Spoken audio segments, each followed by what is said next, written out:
ఓం శ్రీ గణేశాయ నమః. శ్రీ గురుభ్యో నమః. శ్రీమాత్రే నమః. మంత్రపుష్పం. ఓం దాతా పురస్తాద్యముజాచహర శక్ర ప్రవిద్వాన్ ప్రతిష్ఠతస్సః త్వమేవం విద్యా అమృతయ్య భవతి నాన్యా ఫందా అయనాయ విద్యతే. సహస్రశీర్షం దేవం విశ్వాక్షం విశ్వశంభువం విశ్వం నారాయణం దేవం అక్షరం పరమం పదం విశ్వతః పరమాన్ నిత్యం విశ్వం నారాయణగుం హరిం విశ్వమేవేదం పురుషస్వదిశ్వముపజీవతి పతిం విశ్వాస్యాచ్వేశ్వరగుం శాశ్వతగుం శివమచ్యుతం నారాయణమహాజ్ఞేయం విశ్వాత్మానం పరాయణం నారాయణ పరో జ్యోతిరాత్మా నారాయణ పరః నారాయణ పరబ్రహ్మ తత్వం నారాయణ పరః నారాయణ పరో ధ్యాతా ధ్యానం నారాయణ పరః యచ్చ కించిత్ జగత్ సర్వం దృశ్యతే శ్రూయతేపి వా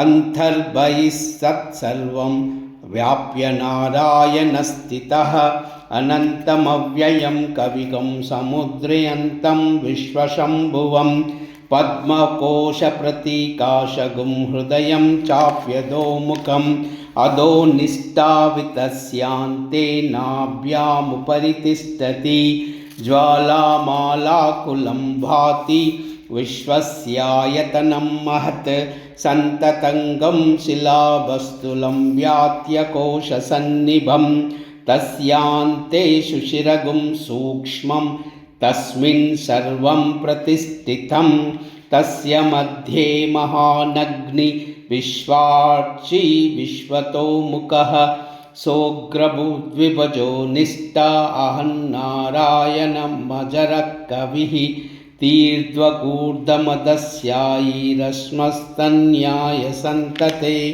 నీలతో యదమధ్యస్థా విద్యుల్లేఖేవ భాస్వరః నీవారశూకవత్వాని పీతాభాస్వముపాముపా తస్య శిఖాయా మధ్యే పరమాత్మా వ్యవస్థితః స బ్రహ్మ స శివ స హరి స ఇంద్రో సోక్షర పరమం స్వరాట్ యోపాం పుష్పం వేద పుష్పవాన్ ప్రజావాన్ పశుమాన్ భవతి చంద్రమా వా ఆపం పుష్పం పుష్పవాన్ ప్రజావాన్ పశుమాన్ భవతి య ఏవం వేద యోపామాయతనం వేద ఆయతనవాన్ భవతి అగ్నిర్వా ఆపామాయతనం ఆయతనవాన్ భవతి యోగ్నేరాయతనం వేద ఆయతనవాన్ భవతి ఆపో వా అగ్నేరాయతనం ఆయతనవాన్ భవతి ఏవం వేద యోపామాయతనం వేద ఆయతనవాన్ భవతి వాయుర్వా అపామాయతనం ఆయతనవాన్ భవతి యో వాయోరాయతనం వేద ఆయతనవాన్ భవతి ఆపో వై వాయోరాయతనం ఆయతనవాన్ భవతి య ఏవం వేద యోపామాయతనం వేద ఆయతనవాన్ భవతి ఆపో వై తాపన్నమాయతనం ఆయతనవాన్ భవతి యో ముష్యతత ఆయతనం వేద ఆయతనవాన్ భవతి ఆపో వై ఆముష్యపత ఆయతనం ఆయతనవాన్ భవతి య ఏవం వేద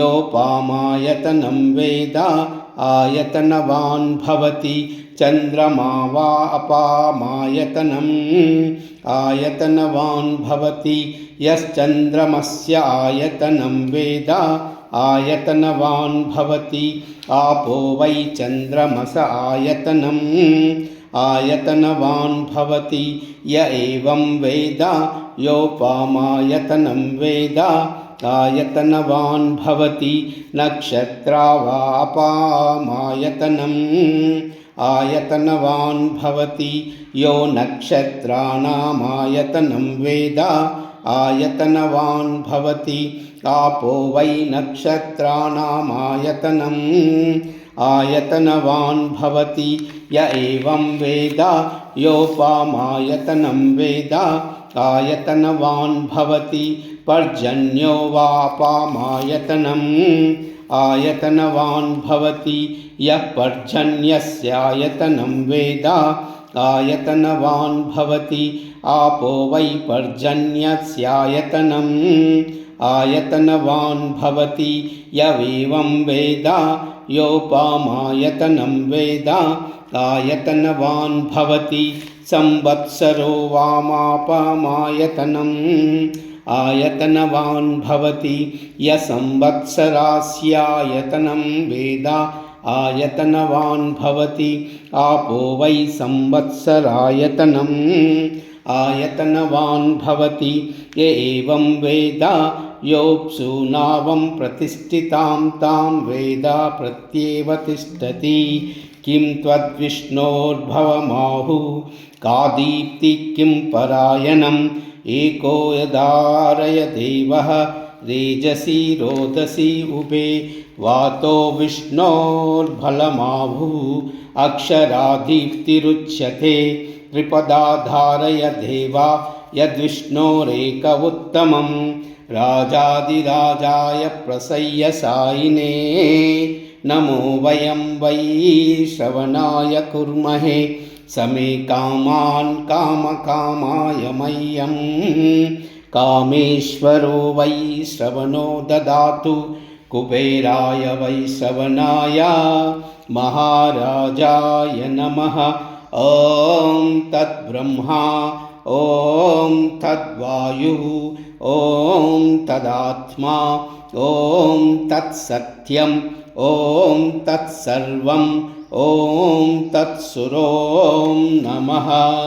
अन्तरिक्षभूतेषु गुहायां विश्वमूर्तिषु त्वं यज्ञस्त्वं वश्वज्ञं वषट्कारस्त्वम् इन्द्रस्त्वम् अग्निस्त्वं रुद्रस्त्वं विश्वस्त्वं ब्रह्म त्वं प्रजापतिः त्वं तपाद आपोर्ज्योतिरसामृतं ब्रह्म भूर्भुवस्सुवरो ईशान सर्वविद्यानाम् ईश्वरः सर्वभूतानां ब्रह्माधिपतिर्ब्रह्मणोऽधिपतिर्ब्रह्मा शिवो मे अस्तु सदाशिवो। ॐ नारायणाय विद्महे वासुदेवाय धीमहि तन्नो विष्णु प्रचोदयात्। ॐ नारायणाय विद्महे वासुदेवाय धीमहि तन्नो विष्णु प्रचोदयात्। ॐ नारायणाय विद्महे वासुदेवाय धीमहि तन्नो विष्णु प्रचोदयात्। आकाश उत्पत्तितोऽयं यदा गच्छति सागरं सर्वदेव नमस्कारः కేశవం ప్రతిగచ్చతి। ఆకాశము నుండి పడిన నీరు సముద్రమును చేరునట్లు ఏ దేవునికి నమస్కరించినను ఆ నమస్కారము కేశవునికే చెందుతుంది। ఓం తత్సత్। లోకా సమస్తా సుఖినో భవంతు, సర్వే జనా సుఖినో భవంతు, సర్వమంగళ।